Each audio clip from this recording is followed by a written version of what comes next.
Hey everyone, I just wanted to give you guys a video update for week 7, 22nd through the 28th, because we have a little more to go over and saying it would be much easier than typing it all out. So the first thing I want to go over is the syllabus. I've changed it a little bit in just the academic calendar part. So if you click here, you'll see it says updated 222 for today, because that's when I've updated it. So if you go in, you should see this at the top. You guys have seen this before, but if you scroll all the way down to the bottom, this is what's been changed, starting with week 7. Week 7, we're doing chapter 13 in the book, and we're starting on our first project. Now, before you guys feel like I've pushed you off on the deep end of the pool, understand that you have 2 weeks to do project 1, so you have time to iron out any issues and knock off any potential rust you might have from not designing. So at the end of week 8, project 1 will be due. That gives you a full 2 weeks, like I said, and then you'll be starting the midterm next week, but you will also have 2 weeks for that. I'm not sure of how many attempts I'm going to give you guys, but there'll be more details in next week's update about it. And then of course week 10 is spring break. When we come back is when we just do projects for the rest of the semester. So week 11 will be project 2, week 12 project 3, so on until we get down to week 15. It'll be final project. You'll also have 2 weeks for this because it's going to be much more involved than the other 5 projects. Okay, so if we look at this week's folder, the first thing I want you guys to do is read chapter 13 in the book. You'll notice there's no lecture or study guide with this, because not a whole lot of people use Acrobat for any other purpose than sending documents or creating simple forms. So I want you guys to read 13 and just have it, because I want you to keep the book anyway, so I just want you guys to have it for reference. It's not as relevant to today's design world as the other programs are. So that's why I took out the lecture.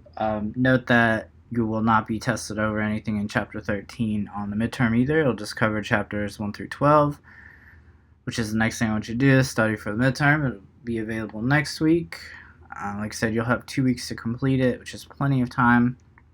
And then the last thing, which I have changed a little bit, is we're going to start project 1 today, but it's not going to be due for 2 weeks, so you'll have plenty of time to do it. So if you look down at the second thing, it's project 1 full page magazine ad. That's what it is. The first thing you'll do is click the PDF that is attached, and it will give you the purpose, the summary, the instructions, how it's going to be graded, the deadline, and how to submit. This is very important. You guys will be creating a full page magazine ad for a fictional company in a fictional magazine using fictional text that you write yourselves. This is to demonstrate your skills and your print production prepress knowledge. You'll probably use stock photography from the internet. Make sure it is royalty free, and I'll show you a couple sites that have that, or that you take your own photos.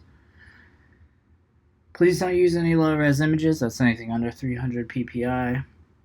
I will be checking for all this, so don't try and get one by on me. I'm not going to say I have an eagle eye, but I can spot eyesores pretty quickly. So the instructions, this part's just general. I want all of your guys' work to be unique. This prevents having similar work, because if you stay in Lexington, a lot of you are going to be competing for jobs against each other. So if you have the same work as someone else in the class, you both basically lost out on that job. So that's the point. All of the projects they'll be unique to each of you, which I enjoy, because I enjoy looking at work. So here are the requirements. You guys can use these as like a check off. These are the things you need minimum. So you'll need one large image. It takes up a quarter of your layout space. That's pretty easy to do. All you got, if you're curious to know whether it's 25%. Draw a T that splits your document into quarters. Place the image there and make sure it's at least the size of one of those quarters. I'm not going to get the ruler out and be like, oh, well, it's only 24%. But use your better judgment, and I can roughly tell how big images are in comparison to the document. So after the large image, you'll need a smaller image, so maybe a product image or a photo of someone that works for the company, if they have a testimonial, customer, something. That should be about 20% of the layout space. You'll need a logo that is made inside of Illustrator. It says demonstrating professional level pen tool usage. I just want it to look professional. Like, don't just draw a basic shape and be like, oh, this is a logo. It's minimal design. Like, not okay. Put some effort into this. The next thing you'll need is a headline, which is your large text. It should be the first text that the audience sees. This should be at least 5 words. After that, you'll need copy text, so there'll be at least 3 sentences. I would recommend like an overview of the company or maybe an overview of the product you're selling, and then a bulleted list, which maybe that's the features of the product or some services that the company offers. Just some ideas. Next thing you'll need is contact info. I want website address, I want the phone number, and I want social media handles. I don't care about an actual physical address. You don't really see those anymore. But these 3 things I would like. And the last thing is to make sure it's got 1/2-inch margins all the way around. No bleed. It's full process color, no spot colors. So you can set the document up to have 1/2-inch margin. That's 0.5 with a quotation mark. And just make sure that goes all the way around. That's also known as thumb space. So the next thing we'll look at is the grading. First and foremost, I want you guys to be able to show me you know how to use the principles of design, color theory, and typography. That's 100% of this grade. That also includes creativity. If you are missing any information that is listed up here, you're going to take a penalty, because that means you did not read the brief or follow the brief completely. You can get up to 50% penalty. If it's really bad, it can go higher. Down here is more of the lecture of doom stuff. I took off the highest grade you can get to D because I want to use this project as an opportunity for you guys to get used to how I grade. Just also note that I'm grading your work and not you. So while it might not always sound the greatest, it's never a personal attack at you. It's just me trying to help you get better by critiquing your work. Just remember that. You all will still probably be mad at me throughout the semester, and that's okay. I'm pretty used to it because people don't like being told what's wrong with what they're doing. But anyways, so as you can see, like I said, there's a lot of lecture doom stuff here, so don't use an RGB image or any raster image that's lower than 300 ppi. We'll be checking this. Any photo or raster file should be a TIFF or Photoshop file. Any vector file should be an EPS or an Illustrator AI file. If you are missing an image or artwork file, which means if it's in the document but it's not in the folder you send it with, so if it's not packaged with it, you'll lose points. Same with the font file. And then you'll also be turning in a high quality print proof to me with this, which you'll attach to the assignment. You'll submit the link to the zip folder in the text box area of turning it in. And the last thing you'll want to do is turn in a list of all the sources of where you got the photographs or artwork from. And it's due by Sunday, March 7th at 11:59. So the zip folder should contain your InDesign file, the image, the graphics, and all the fonts you used, and then a separate Word or PDF document listing all the sources for your photos and artwork. Alright, so the last part is the zip file will be uploaded to your OneDrive, which you guys have for free right now. You just sign in with your KCTCS account or you can use Dropbox, or you can use Google Drive or iCloud.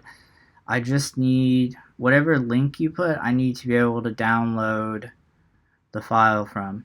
So I will say, if I cannot download it when I go to do it, I will be counting off for it, because you guys should have this figured out. And think of me like a client. So if you did this to your client, they would be very upset. I will be very upset. There are no exceptions.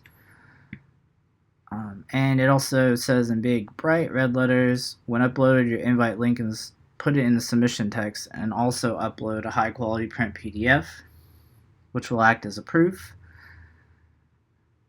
And if you guys have any questions on that, just let me know. A couple of good sites that you can get royalty-free images from are Unsplash, excuse me, Pexels, make sure it's under the royalty-free images, or Pixabay. Now these are all great. Make sure you pick images that are big enough, and I believe I chose this one off of Pexels, just for example. And when you go to free download, make sure you go to the arrow, you pick the largest one. So this is 4,000 by 6,000 pixels. Once you go to download it, you'll see it says photo by Tim Samuel from Pexels. Make sure that you put this in your source document. So the thing about photos from the internet is they are never CMYK. Also, photos you take with a digital camera, and they're always RGB as well. So you will take the image and bring it into Photoshop, and to make it CMYK, go to Image, Mode, CMYK. The next thing you'll want to check for is pixels per inch, and that is under Image Size. And as you'll see, this image is massive right now, but it's also only 72 pixels per inch, which you know is unacceptable. So here's what you do. So you see these numbers up here, 4,000 by 6,000. So we know that this needs to be 300. So if I just did that, the image would pixelate and it would be awful. So you have to, and as you can see, it's changed to 17,000 by 25,000. So you'll take the 300 and you'll divide it into 6,000, which would be 20. And now you can see, make sure you're always working in inches and pixels per inch. So now you can see the dimensions didn't change as far as the pixels go, but the image size has now changed. So save, and you'll know you did it right if the image doesn't move. If it gets bigger or smaller, you did something wrong. Make sure you do it right, and then when you go to save, go down to save as, save to your computer or wherever, and make sure you either pick a TIFF or a Photoshop. And then that is what you will import into your InDesign document. Quick thing about InDesign is once you have everything laid out, the best way to make sure your image, artwork, and font files are all in one place is do package. This will also tell you a lot of pre-flight information. Obviously I don't have anything, but if I did have fonts, it would list them here. It would tell you if they were open or true type. It would tell, like for images and links, it would say the image, what type it is. So you want that to be, again, TIFF, PSD, EPS, or AI. And then it would tell you whether it's CMYK, RGB, or any of the other colors. You go down to colors and inks. This will tell you how many process inks you have and how many spot inks you have. Make sure that you don't have any spot inks for this. And then once that's good to go, you'll hit package. You'll find that folder. You will zip it, and then you will put it in a cloud. You'll then get the link for the cloud file, and you will submit it to me, along with a PDF proof of your piece. I know this was a lot. As always, you guys can email me if you have questions. Just remember, if you wait till the last minute to email you, I might not have time to get back to you. So please don't put this off. The more you put in now, the better it will be towards the end. And I just want to wish you guys luck. All right, thanks a lot.